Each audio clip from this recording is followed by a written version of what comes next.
Everyone, कैसे हैं आप लोग? उम्मीद करती हूँ कि आप बहुत ही अच्छे होंगे। और आज हम बात करने जा रहे हैं सेल बायोलॉजी की। हमारे किसी ने कहा था कि मुझे सेल बायोलॉजी पर नोट्स चाहिए, तो मेरे नोट्स तो जनरली कॉपी में हैं और फिर मैं इससे कर पाती, तो इसलिए मैं धीरे धीरे आपको रोज अपने कुछ कुछ कंटेंट को आपके साथ शेयर करूंगी। इससे आप आराम से ये इसको कर सकते हैं। मैंने जनरली की नोट्स ही बनाए हैं, ज़्यादा ऐसा डेप्थ नहीं लिखा है। आज से हम शुरू कर रहे हैं सेल बायोलॉजी को। और सेल बायोलॉजी में हम लोग को बेसिक पढ़ना कि सेल होता क्या है, आखिर ये सेल आया कहाँ से होगा। अगर सेल ही नहीं होता तो टिश्यू नहीं होता, टिश्यू नहीं होता तो ऑर्गन नहीं होता, ऑर्गन नहीं होता तो ऑर्गन सिस्टम नहीं होता, और अगर ऑर्गन सिस्टम नहीं होता तो हम आज ऑर्गेनिज्म ऐसे इजीली कर नहीं पाते और आज पढ़ नहीं पाते, राइट। सारे का करामात जो है वो हमारे इसी सेल का है। पूरी बायोलॉजी इसी के इर्द गिर्द घूमती है। सेल में क्या क्या होता है, कैसे कैसे बनता है, लाइक न्यूक्लिक एसिड कैसे होता है, और या फिर डीएनए कैसे बना, उसका स्टेबिलिटी कैसे आया, या फिर डीएनए कैसे रेप्लिकेट करता है, वो कैसे प्रोटीन को कोड करता है। बेसिकली अलग अलग पार्ट में आप अलग अलग चीज पढ़ते हैं। मॉलिक्यूलर बायोलॉजी क्या है, आखिर इसी सेल के डेप्थ में पढ़ने वाली चीजें हैं, ठीक है। मॉलिक्यूलर बायोलॉजी में कौन कौन से रिएक्शन होते हैं, कौन से बॉन्ड बनते हैं, कौन से टूटते हैं, कौन कौन सा एलिमेंट होता है। बेसिकली हम लोग बायोकेमिस्ट्री में वही पढ़ते हैं। जितने भी प्रोसेसेस होते हैं लाइक ग्लाइकोलाइसिस, ईटीसी वगैरह वगैरह, जितने भी प्रोसेसेस आपको पढ़ने हैं वो सब इसी इसी एक छोटे से सेल के वजह से ही पढ़ने हैं। सेल ही नहीं होता तो कुछ होता ही नहीं। सेल बायोलॉजी में हमें पढ़ना ही क्या है कि प्लाज्मा मेम्ब्रेन कैसे बनता है, ये प्लाज्मा मेम्ब्रेन का कॉम्पोजिशन क्या है, फिर इस प्लाज्मा मेम्ब्रेन में जो बहुत सारे ट्रांसपोर्टर है, हमारे सेल में सिग्नलिंग कैसे होती है, सिग्नल कैसे पास होता है, सेल के जो मेम्ब्रेन है उसमें कौन कौन से चीज होते हैं, कौन कौन से ऑर्गेनल्स होते हैं। बेसिकली हम लोगों को हर कुछ इसी सेल के अराउंड ही पढ़ना है, ठीक है। चाहे वो एनिमल सेल के बारे में बात कर रहे हो या प्लांट सेल के बारे में बात कर रहे हो। एनिमल सेल के बारे में बात करेंगे, जो डेप्थ में बात करेंगे वो इसी इन्हीं शॉर्ट टॉपिक में है। और जो ज़्यादा पढ़ना हो तो आप हमें एनिमल फिजियो, प्लांट फिजियो, अलग अलग ये सब जो भी है वो सब इसी के अराउंड घूम रहा है। द मोस्ट इम्पॉर्टेंट और द महाशय ऑफ द क्या कह सकते हैं हमारे सिलेबस का, वो है यही सेल। आपको बेसिक इसके बारे में पता होना चाहिए कि ये कैसे बना, कैसे इवॉल्व किया, कैसे यूकैरियोटिक हुए, कैसे प्रोकैरियोट से यूकैरियोट हुए, कैसे माइटोकॉन्ड्रिया फॉर्म हुआ। बेसिकली आपको सेल के बारे में एवरी कुछ बेसिक नॉलेज तो होना चाहिए। मेरे ख्याल से अगर आपको ये बहुत अच्छे से पढ़ना है और अच्छे से समझ समझ के अपने डे टू डे लाइफ से कम करके रिलेट करके पढ़ना है, आप पहले 11th का एनसीईआरटी जाके एक बार उसको ब्रशअप कर लीजिए, एक बार आप उसको बस गो थ्रू कर लीजिए। उसके बाद आपको ये थोड़ा थोड़ा चीजें जो है वो आप अच्छे से रिलेट कर पाएंगे, कुछ चीज स्किप भी कर सकते हैं, क्योंकि CSIR net point of view से हमें इतना बेसिक तो नहीं पूछा जाता। ऑब्वियसली आप पीएचडी के लिए एनरोल होने जा रहे हैं तो आपको थोड़ा डेप्थ ही पूछेंगे। नेक्स्ट है सेल थ्योरी के बारे में। वही प्री एग्जिस्टिंग सेल से हमारा न्यू सेल्स बना, सेल्स जो है वो यूनिट एंड फंक्शन है, function and unit of life है। और हमारे 3 डोमेन के बारे में, बैक्टीरिया, आर्किया एंड यूकैरिया के बारे में, prokaryotic cells and eukaryotic cell में क्या क्या बेसिक डिफरेंस होते हैं, ये तो बच्चों वाली कहानी है, ये हम और आप सब जानते हैं, ठीक है।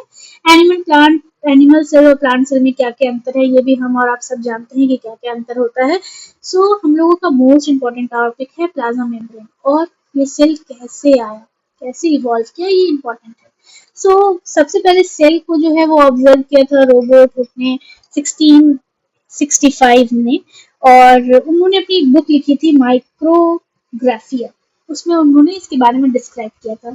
फिर एंटोन वॉन लुक ने 1673 में किया। फिर सेल थ्योरी आई स्केबॉन एंड स्केलिन के द्वारा। फिर उन्होंने यही basic structural functional unit of our life है। रुडोल्फ विर्चो ने क्या बताया कि एक सेल दूसरे सेल से ही ओरिजिनेट होता है, ठीक है। ये सब बेसिक बातें हैं जो हमारा बहुत साल से और बचपन से पढ़ते हुए आ रहे हैं। कुछ एक्सेप्शंस है सेल थ्योरी के, इम्पोर्टेंट है, ये यही है कि हमारे जब हर हर सेल एक दूसरे सेल से आता है तो क्यों क्यों आखिर आरबीसी के पास न्यूक्लियस नहीं होता, ठीक है। मैच्योर आरबीसी जब हम अपने देखते हैं तो उसमें न्यूक्लियस नहीं होता। क्यों नहीं होता, इसका आप आंसर मुझे कमेंट में बताएंगे, ये आपका होमवर्क है, ठीक है। और एक और एग्जांपल है वायरस का, कि वायरस को हमेशा होस्ट चाहिए होता है अपनी अपने लाइफ साइकिल पूरा करने के लिए। वैसे वो नॉन लिविंग में कैलकुलेट उसको गिनती होती है, पर जब उसको कोई होस्ट मिल जाता है तो वो लिविंग हो जाता है। सो एक वायरस भी एक एक्सेप्शन है हमारे सेल थ्योरी का। सो ये दो एक्सेप्शन आप याद करके रखेंगे। एक आरबीसी जो कि मेच्योर आरबीसी में हमारे पास न्यूक्लियस नहीं होता। ओरिजिन ऑफ सेल कैसे हुआ था? आपको इंडो सिम्बायोसिस थ्योरी आपने 11th 12th में अगर इवोल्यूशन पढ़ा होगा तो आपको उसके बारे में कुछ आइडिया होगा। अगर आपको नहीं समझ में आया तो आप मैंने एक वीडियो अपलोड किया है, आप उसमें भी देख सकते हैं। अगर फिर भी नहीं समझ में आएगा तो आप मुझे फिर से बोलना, मैं आपको फिर से समझा सकती हूँ ये इंडो सिम्बायोसिस थ्योरी क्या है, कैसे आखिर सेल आया, कैसे एक आरएनए आया, कैसे बहुत सारे जो है वो मॉलिक्यूल्स बने, ठीक है, कैसे आरएनए आया, फिर कैसे आरएनए स्टेबल हुआ, कैसे आरएनए के पास उसका आउटर न्यूक्लियर मेम्ब्रेन बना, फिर कैसे प्लाज्मा मेम्ब्रेन बना, कैसे प्रोटोसेल जो फर्स्ट सेल था वो बना। उसके बाद कैसे यूकैरियोटिक सेल्स बने, कैसे प्रोकैरियोट से यूकैरियोट बना, कैसे माइटोकॉन्ड्रिया आया उसके अंदर, कि किसको हम लोग क्लोरोप्लास्ट कहते हैं, फिर ग्लाइकोलाइसिस का प्रोसेस कैसे हुआ, कैसे इन्वायरमेंट में O2 जो है वो स्टेबल हो पाया, ठीक है, कैसे ओजोन बना। सो बेसिकली इंडोसिम्बायोसिस थ्योरी में आपको ये सारी कुछ पढ़ने को मिलेगा। आपको वहां से ये समझ में आएगा कि कैसे एक बैक्टीरिया से एक प्रोटिस्टा, ठीक है, सो प्रोटिस्टा कैसे बना। दो यूकैरियोट सेल जब आपस में फ्यूज किए तो वो एक प्रोटिस्टा, एक नया जो यूकैरियोटिक सेल्स बनाए, जनरली उसी को प्रोटिस्टा भी बोलते हैं। बेसिकली आपको इंडोसिम्बायोसिस थ्योरी में ये सब पढ़ने को मिलेगा। आप इसको खुद से ट्राई करिएगा, अगर आपको नहीं समझ में आएगा मैं आपको फिर से समझा दूंगी, ठीक है। तो सबसे पहले बात यही हो रही थी कि फर्स्ट आरएनए जो है वो हमारा जेनेटिक मटेरियल है। कैसे? क्योंकि आरएनए को फर्स्ट जेनेटिक मटेरियल क्यों कहा गया? क्योंकि आरएनए ना सबसे पहले बना। आज भी आरएनए हमारे बॉडी या किसी में भी बहुत फंक्शनल होता है। अब देखते हैं एमआरएनए, टीआरएनए, अभी तक आरएनए का ही पार्ट वो जो है वो हमारे बहुत सारे लाइफ प्रोसेसेस या फंक्शन को प्रोवाइड करते हैं, ठीक है। आरएनए को अभी भी फर्स्ट जेनेटिक मटेरियल कहते हैं, लेकिन इवोल्यूशन के टाइम पे ऐसा हुआ था कि आरएनए जो था वो अनस्टेबल था, तो किसी को भी स्टेबिलिटी चाहिए होती है। तो जैसे धीरे धीरे इवॉल्व होते रहे, धीरे धीरे चेंजेस आते रहे, ये हमारे आरएनए भी अपने आप को इवॉल्व किया, राइट। वो एक डीएनए का फॉर्मेशन कर दिए जिसको कहते हैं डीऑक्सीराइबोन्यूक्लिक एसिड। हमारा डीएनए फिर जेनेटिक मटेरियल हो गया। क्यों? वो आरएनए से ही तो बना, और आरएनए से ही बना, और लेकिन वो अभी मोर स्टेबल है, ठीक है, ठीक है, इसीलिए वो नेचर के द्वारा एक्सेप्टेड है। वही होता है ना, जो ज्यादा स्टेबल होता है, जो ज्यादा अच्छे से एक्टिविटीज को परफॉर्म कर पाता है, उसी की गिनती होती है, बाकी सब तो बेकार ही हो जाते हैं। वैसे ही अभी आप देखेंगे कि अभी भी आरएनए के कुछ कुछ पार्ट जैसे एमआरएनए, टीआरएनए, आरआरएनए, ये सब अभी भी फंक्शन है। तो ये सब भी एक एविडेंस है कि लाइक आरएनए ही हमारा सबसे पहले आरएनए ही बना था, ठीक है। लिपिड का फॉर्मेशन के बारे में बात करेंगे कि हमारा सबसे पहले जो सेल था और वो जो हमारे लिपिड्स का फॉर्मेशन हुआ, वो क्या बना, एक सबसे पहले प्रोटोसेल्स बनाए। यही लिपिड जो है वो आपस में ही एक छोटा सा ऐसा शेप ले लिया, तो जिसमें हमारा आरएनए एम्बेडेड हो गया। बेसिकली मैं आपको इंडो सिम्बायोसिस थ्योरी की तरफ ही ले जा रही हूँ, पर ठीक है। हम लोग लिपिड के बारे में पढ़ते हैं कि हमारा प्लाज्मा मेम्ब्रेन जो होता है वो लिपिड से मिलकर बना होता है, राइट।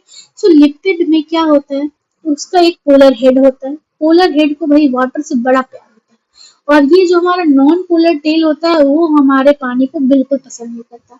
लिपिड जो होती है ना वो एम्फीपैथिक होती है नेचर, एम्फीपैथिक होती है नेचर में, ठीक है। मतलब उसके पास पोलर हेड और नॉन पोलर टेल भी है। हाइड्रोफोबिक और हाइड्रोफिलिक दोनों नेचर एक साथ एक ही मॉलिक्यूल में है, that is known as lipid, ठीक है। अब हम लोग देखते हैं कि आरएनए डीएनए से कैसे फॉर्म, सॉरी डीएनए आरएनए से कैसे फॉर्म किया, और यूनिसेलुलर से मल्टीसेलुलैरिटी कैसे आई, ठीक है। अभी भी हम लोगों के पास बहुत सारे ऐसे एग्जांपल है जिससे हम लोग को रिलेट कर सकते हैं कि हाँ ऐसे ही आई होगी। एल्गी को देख लो, एल्गी में जो वॉल्वेक्स ग्रीन एल्गी है, अगर आप उसके बारे में पढ़ेंगे तो आपको समझ में आएगा कि हाँ यूनिसेलुलर से ही मल्टीसेलुलैरिटी आई होगी। कैसे आई होगी वो आप डिफरेंसेस से पता कर सकते हैं। इवोल्यूशन ऑफ मेटाबॉलिज्म, पहले जो था वो एनारोबिक कंडीशन था, ऑक्सीजन ज्यादा प्रेजेंट नहीं थे तो हमारे पास ज्यादा एनर्जी नहीं होती थी। तो ग्लाइकोलाइसिस जो चलता था वो 2 एटीपी देता था एनारोबिक कंडीशन में। फोटोसिंथेसिस होने लगा जब क्लोरोप्लास्ट आया। सो जब साइनोबैक्टीरिया को इन्वॉल्व कर लिया हमारा एक सेल्स, तो उसमें से फोटोसिंथेसिस होने लगा और से ग्लूकोज बनने लगा। ठीक, फिर ये ग्लूकोज को यूटिलाइज करता था माइटोकॉन्ड्रिया और हमारा ऑक्सीडेटिव मेटाबॉलिज्म होने लगा और हमें 38 एटीपी का फॉर्मेशन हो गया। तो बेसिकली आप देख रहे हैं कैसा था। फिर ये इन्वेलप बना। फिर आप इसको इंडोसिम्बायोसिस थ्योरी में अच्छे से पढ़ पाएंगे। हमारा बेसिक टॉपिक यही है कि हम सेल के बारे में पढ़ें। ठीक है, सेल ओरिजिन कहाँ से हुआ ये आपको इवोल्यूशन में पढ़ने को मिलेगा। ठीक है, और बाकी आप डाइवर्सिटी पढ़ेंगे तो भी आप इससे रिलेट कर पाएंगे। बट हमारा मुद्दा है कि हम सेल के बारे में पढ़े, तो सेल के बारे में यानी उसके बाहर से अंदर तक चलते हैं, अपना गाड़ी को आगे बढ़ाते हैं। एक सबसे पहले प्लाज्मा मेम्ब्रेन को पढ़ेंगे। ठीक है, सो प्लाज्मा मेम्ब्रेन तो सब में कांस्टेंट है, चाहे वो मेरे हो, आप में हो, किसी में। ठीक, तो हम लोग सबसे पहले प्लाज्मा मेम्ब्रेन के बारे में पढ़ेंगे। और प्लाज्मा मेम्ब्रेन किससे मिलके बना होता है, वो एक लिपिड से मिलकर बना होता है। सो plasma membrane is made up of lipid. Chemical composition of plasma membrane देखेंगे कि कैसे बना। ठीक है, तो आपको प्लाज्मा मेम्ब्रेन वाले टॉपिक में 3 4 5 बहुत ही अच्छे से याद करनी है। प्लाज्मा मेम्ब्रेन, लिपिड्स, उसका कंपोजिशन पढ़ना है। ठीक है, फ्लिपेज, फ्लिपेज एंड स्टेम्बलेज, ये तीनों ट्रांसपोर्टर के बारे में पढ़ना है। टीएम क्या होता है, ठीक है, फैटी एसिड का और मेम्ब्रेन लिपिड का, और कोलेस्ट्रॉल के बारे में। सो बेसिकली हम लोग प्लाज्मा मेम्ब्रेन में यही पार्ट देखेंगे जो कि इम्पोर्टेंट है आपके पॉइंट ऑफ व्यू से। तो आज हम लोग प्लाज्मा मेम्ब्रेन का थोड़ा सा कवर करते हैं कि आखिर ये होता क्या है। सो प्लाज्मा मेम्ब्रेन जो है वो सेल का, हमारे सेल का आउटर कवरिंग है। ये आउटर कवरिंग है तो ये क्या करता होगा, ये हम लोगों को एक्सटर्नल इन्वायरमेंट से बचाता होगा, राइट। सो कीप इंटरनल, ये क्या करता है, बाहर के इन्वायरमेंट को अंदर के इन्वायरमेंट से अलग करके रखता है। तभी तो हमारे सेल में ऐसे कोई आलतू फालतू इंसान नहीं हो सकता, राइट। हमारे घर के आगे में जो ऐसा करके एक शेड, हमारे घर के आगे दीवारें होती हैं, तो दीवारों का क्या काम होता है कि बाहरी को ऐसे फटाक से अंदर नहीं घुसने देंगे। हम उसके लिए गेट बना के रखते हैं, वो सिलेक्टेड आदमी ही हमारे अंदर आ सकता है घर के। सो वैसे ही सेल की कहानी है। सो सेल जो है वो दीवारें हैं और it act as a permeability barrier, कि परमिएबिलिटी बैरियर की तरह काम कर सकता है। ये कुछ कुछ चीजों के लिए सेमी परमिएबल होता है और कुछ कुछ के लिए सिलेक्टिव परमिएबल होता है। जिसके लिए सेलेक्टिव परमिएबल होता है उसके लिए हर के लिए उसका एक गेट बना हुआ है। ठीक, उसी गेट से वो आता जाता है और उसी गेट से वो जाता है, इसीलिए इसको कहते हैं सेलेक्टिव परमिएबल। मतलब कुछ कुछ चीजों के लिए, कुछ कुछ आयंस के लिए, कुछ कुछ के लिए उनके पास अपना एक ट्रांसपोर्टर है, अपना एक गेट बना है, उसी के थ्रू वो आते हैं और वो चले जाते हैं। वो उसको कहते हैं हम लोग सिलेक्टिव परमिएबिलिटी। ठीक है, ये जो है वो सिग्नल ट्रांजैक्शन में मदद करता है। एक सेल को दूसरे सेल से कैसे पता चलेगा, तो हमारे इसी प्लाज्मा पे डिफरेंट टाइप के रिसेप्टर्स प्रेजेंट होते हैं, यही एक दूसरे को सिग्नल देते हैं। सो प्लाज्मा मेम्ब्रेन तो बहुत सारे काम करते हैं। ठीक, contain various receptor for the signal molecule, helps in cell division। Cell division में कैसे मदद करता है, ये आप मुझे, ये आपका ये नेक्स्ट होमवर्क है, आप मुझे बताएंगे कि कैसे मदद करता है आपको ये सेल डिवीजन में। सो सेल डिवीजन में वो क्यों मदद करेगा, अगर एक सेल खराब हो रहा होगा अगर, तो दूसरे सेल को भी बोलेगा कि भाई मुझे कुछ सिग्नल दो, मुझे मार दो, मैं खराब हो रहा हूँ, एपॉप प्रोसेस हो जाएगा। या सिग्नल जब हम बड़े हो जाते हैं तो हम बोलते हैं ना, भाई अब तो हम बड़े हो गए हैं तो मुझे दो साथी की जरूरत है। वैसे ही सेल के पास अपना कुछ होता है जो कि हम आगे पढ़ेंगे, वो आपको सेल डिविजन में मदद करता है। बाकी अब डिटेल मुझे आप कमेंट में बताएंगे। Help in cell to cell recognition, ये हमारे अच्छे सेल, बुरे सेल, हमारे बॉडी के सेल्स, हमारे बाहर के सेल, हमारे पैथोजेंस, इन सब के रिकॉग्निशन में भी बहुत बड़ा इंपॉर्टेंट रोल प्ले करता है। सो ये है हमारे दीवारें जो कि इतने सारे काम करता है। आप अपने घर की दीवारों से इसको रिलेट करके इसको अच्छे से आप कर सकते हैं और समझ सकते हैं और आप किसी को भी समझा सकते हैं। केमिकल कॉम्पोजिशन पढ़ने के लिए हमने आरबीसी को चुना है। क्यों आरबीसी को चुना है, वो भी मेच्योर आरबीसी को चुना है। क्यों, क्योंकि आरबीसी के पास हम लोगों को पता है कि सेल वॉल नहीं होती, सॉरी सेल ऑर्गेनल्स नहीं होते। सो अगर हम, हमारे अगर किसी सेल के पास सेल ऑर्गेनल्स नहीं होंगे तो सेल ऑर्गेनल्स के पास भी अपना एक सेल मेम्ब्रेन होगा या प्लाज्मा मेम्ब्रेन होगा।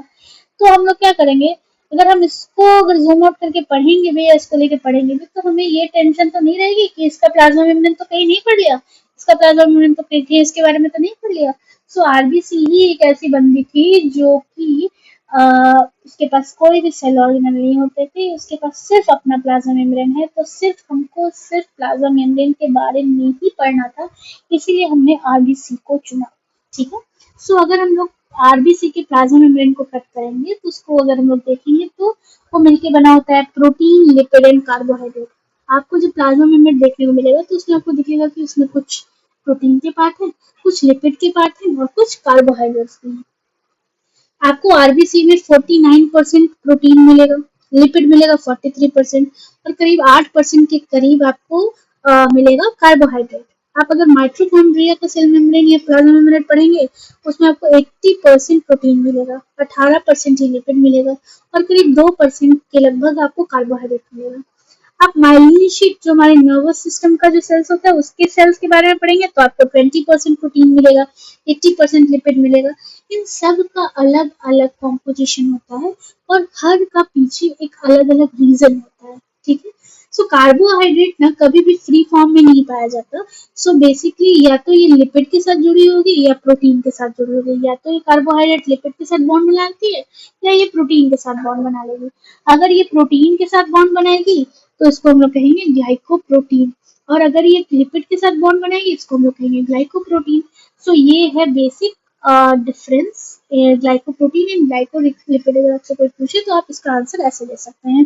बाकी हम लोग कल जो है वो फ्लूइड मोजाइक मॉडल के बारे में पढ़ेंगे और लिपिड लिपिड क्या है और क्यों ही सिर्फ बाइलेयर बनाता है हम लोग इसके बारे में भी पढ़ेंगे।